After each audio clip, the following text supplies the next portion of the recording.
నమస్కారం అండి. మాకు ఈ సమయం ఇచ్చినందుకు నమస్కారం అండి. మాకు అమ్మఒడి పడుతుందండి. పిల్లలు చదువుకుంటాం, శుభ్రంగా చదువుకుంటున్నాము. కరువు పనికి వచ్చినప్పుడు మాకు ఇప్పుడు దగ్గర 2 నెలల మట్టి పని లేక ప్రభుత్వం ఇచ్చిన కరువు పనికి అందరం వస్తున్నామండి. మా వాళ్ళు అందరం హాజరవుతాం. సమయానికి ఫోటో దిగుతున్నారండి. మాకు హాస్పిటల్ నుంచి ట్యాబ్లెట్ వస్తున్నారు. మా ఉన్న పెద్దలు వచ్చి మాకు సమకూరుస్తున్నారండి.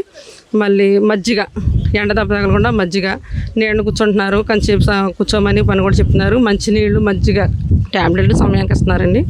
మాకు కావాల్సిన వస్త్రతలన్నీ జరుగుతున్నాయండి. కొత్త ప్రభుత్వం వచ్చిన తర్వాత మాకు ఏ ఇబ్బందులు లేవండి.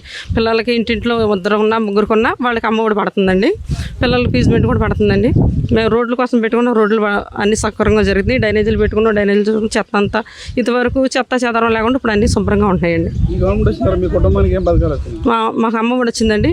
పిల్లలు చదువుకుంటానికి సీట్ లేకుండా ఉన్నాం. ఆ సీట్ కూడా వచ్చిందండి. మాకు కూడా కొంచెం భవిష్యత్తు బాగుందండి. బాగానే ఉందండి.